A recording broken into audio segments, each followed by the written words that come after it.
Hello and welcome, oh god, to this here video, uh, where I guess I will be taking a bit of a retrospective of my time in HLL, as a final HLL, video. Um, Certainly the coolest game I've ever played, without a doubt. I mean, top to bottom, it just has so much going for it. But it has this very unique, specific element that doesn't exist in almost any other game I've ever played. And certainly, tried to quit many times, haven't been able to, keep getting pulled back in, refuse to quit, because it's just got it. And as a final HL video, I will be making my hottest take. I think, certainly, ESPT's armor was the secret sauce to explain the unprecedentedness of our dominance. And I'm at least half of the reason of the entire conceptualization of what our tanks are doing. The other half being crowd killer. So, I mean, if you just look at the record, same, and like the arrow starts pointing up almost immediately when crowd and I take over. So, is it possible? Nay, probable that I am the greatest HLL armor strategist of all time? Certainly, all future historians will have some sort of opinion on this matter. But, moving on, what exactly about HLL really kept me coming back was it was a strategic shooter. And this is very different from tactical shooter, which almost every other shooter is.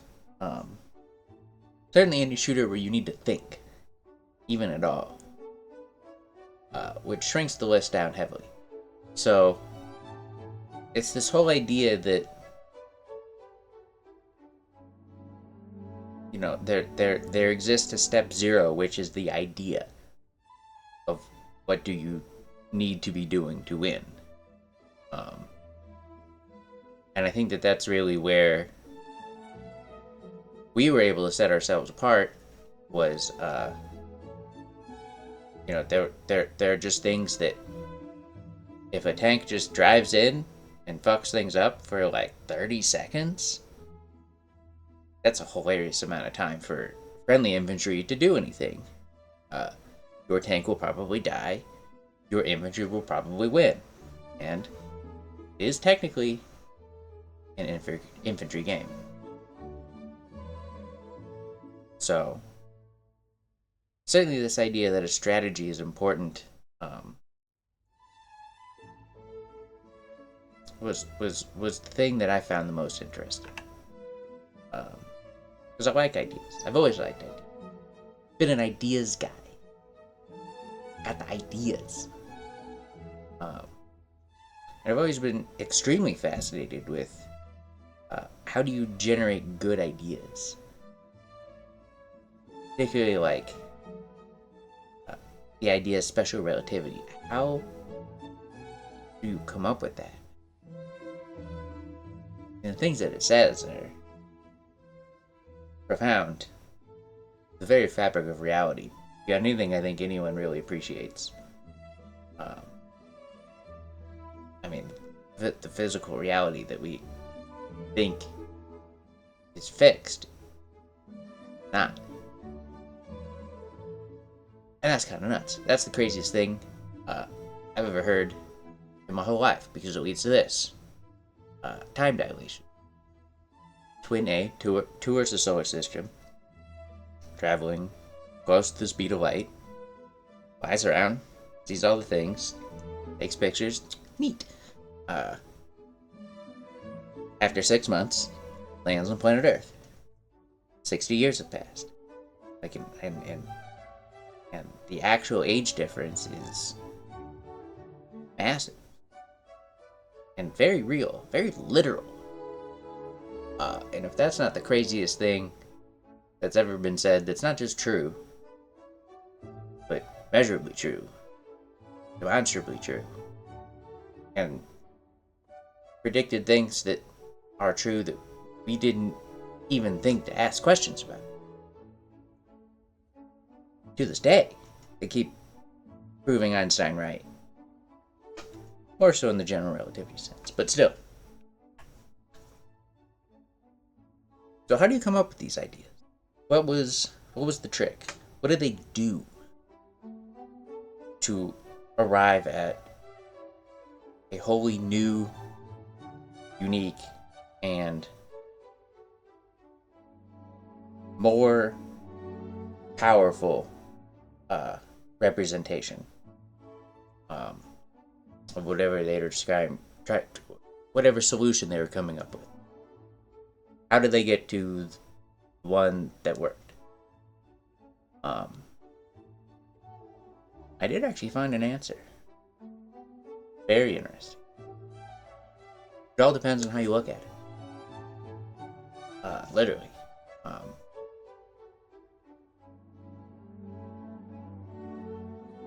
When it comes to Einstein, it wasn't viewing masses traveling in ellipses.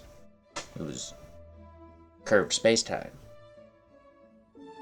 Completely different way of looking at it, and in that, everything else kind of unfolds from there. Essentially, the whole, I guess the conclusion that I came up with about this realization is that there exists no problem is unsolvable. You simply have to find the right way of looking at it. And I think that this is a step zero, if you will, for everything. If you ask this question, it will always be asking the right question. So you're kind of just starting off whatever you're doing at some sort of tautological base, if you will. And this could produce things that have a chance to be objectively true. And those things are very rare. Far rarer than most people. I mean, most people's idea of objective truth is hilariously naive. But yeah, I mean, sort of the personal goal of, if this idea can solve any problem, then could it solve Einstein's final problem, grand unification? And so then the question is, how do you view gravity in relation to whatever, What's the way to look at it?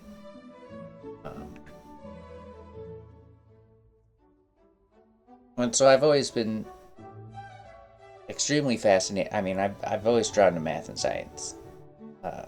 Spoiler alert, I am a nerd. I do have an engineering degree. I'm not really using it necessarily I never used it in the traditional sense. But anyway, I had no idea who was going to win the 2024 election results, and I didn't like that, because I was able to come to. It wasn't even that I didn't know; is that I couldn't even come up with an idea upon which to build off of as a basis. I had no basis factors.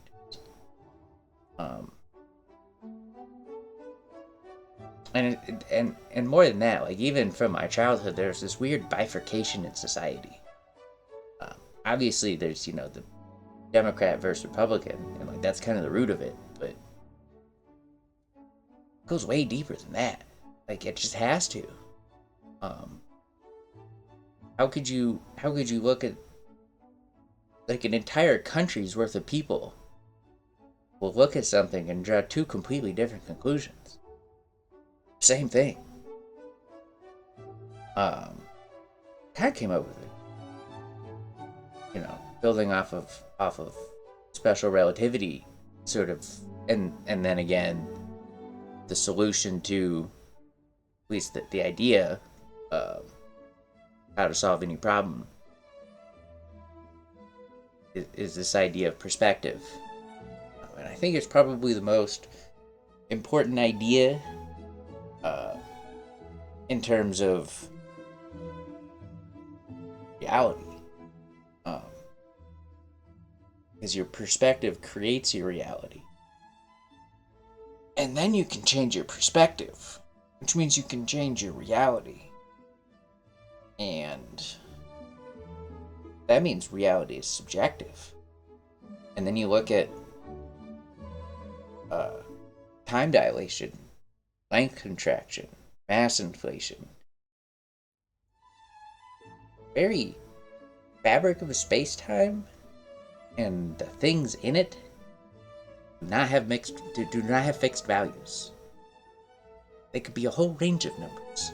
In fact, they are all ranges of numbers simultaneously, technically. Just depends on how you look at it. And this idea of changing reality essentially is literal as the age difference in the twins paradox.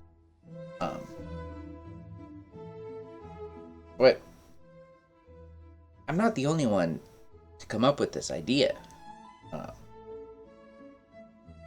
James Baldwin. I mean, first of all, the idea that, it depends on how you look at it it's kind of just like universally out there. But I think people take it for granted. I think it's vastly more applicable. And that applicability has very interesting consequences when it comes to people and consciousness. And I mean, he's essentially, this was a debate against William Buckley, who is one of the few people who becomes a caricature of himself in real time. Fascinating individual.